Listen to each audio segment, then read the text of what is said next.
From the South, it's like you've heard Carrie Underwood's hit song, Jesus Take the Wheel. In her song, Underwood says she's going to let the wheel go. While that may have been preposterous in the past, technology is allowing us to bring that idea to life. While it initially sounds like a great idea, taking the wheel from humans and giving it to AI may not be the best idea.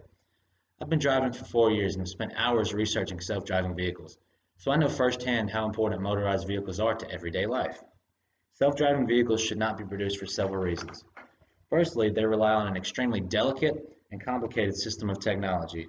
They cannot eliminate human error, and they complicate insurance policies and procedures. In the next few minutes, I'd like to elaborate on that. Starting off, self-driving vehicles rely on an extremely delicate and complicated system of technology. These self-driving vehicles rely on information that may not always be available to them. According to Diane Bailey's essay, Selling AI, fully autonomous vehicles in the United States are being crafted to respond to visual cues in order to drive.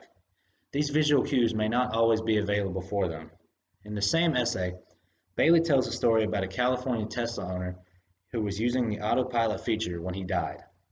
The visual sensors failed to recognize an 18-wheeler in the middle of the road.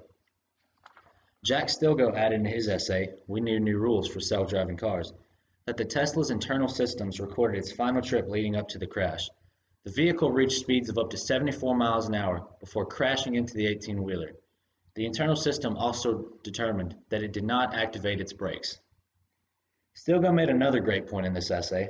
Many roads lack the visual information needed for self-driving cars to function. He referenced an incident at a Los Angeles auto show in 2015.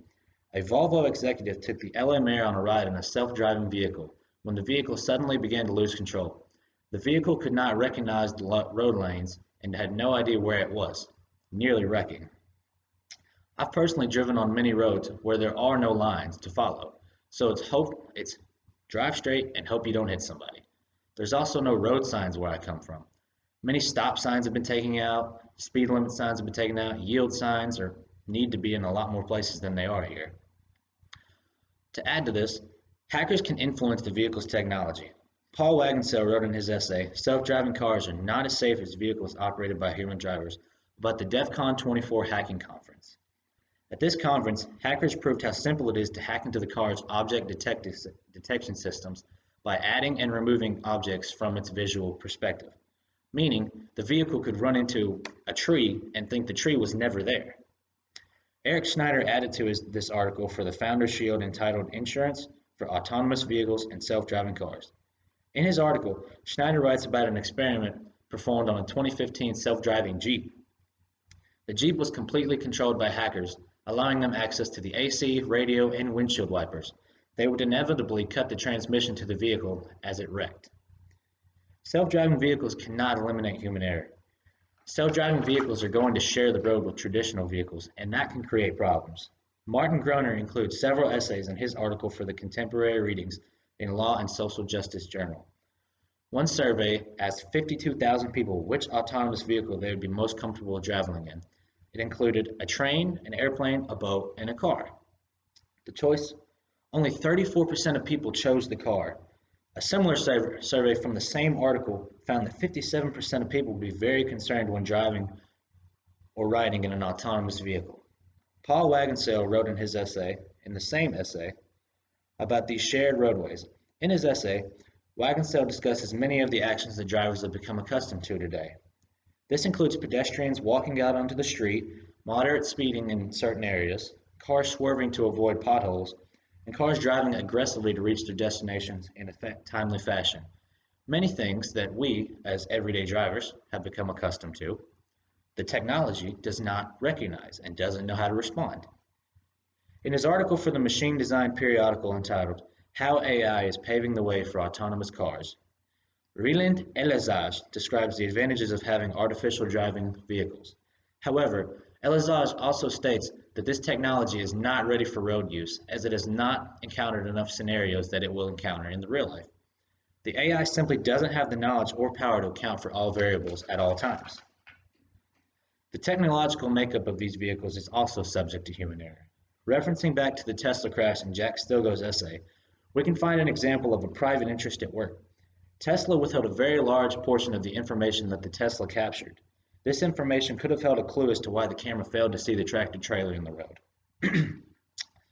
Referring back to Paul Wigginsal's essay, he talked about aggressive testing of the leading companies of self-driving cars.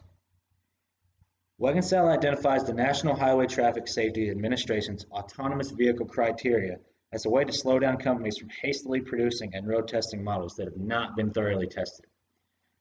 Self-driving vehicles can also complicate insurance company procedures. Starting, self-driving vehicles are a lot more expensive to repair than normal traditional vehicles. Jason Knott wrote in his article for the Simple Dollar entitled, "How do self-driving safety features affect your car insurance?" about the cost associated with these more technologically advanced vehicles. Knott wrote that the cost to repair vehicles continuously increases as the vehicle is equipped with more safety technology. This can cause premiums for both traditional and self-driving car owners to go up. And that's good for no one. Companies will need to adjust their policies in order to properly cover these new vehicles. Referring back to Eric Schneider's article, insurance companies will need to add additional coverage such as cyber security plans in order to deal with hackers.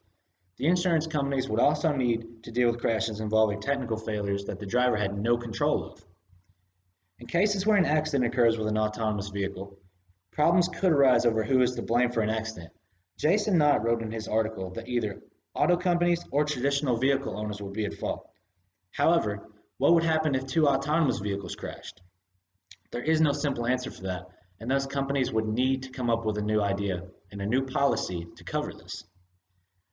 Over the past few minutes, I've discussed the problems with self-driving vehicles. To summarize, self-driving vehicles should not be produced because they rely too heavily on delicate and complicated technological systems.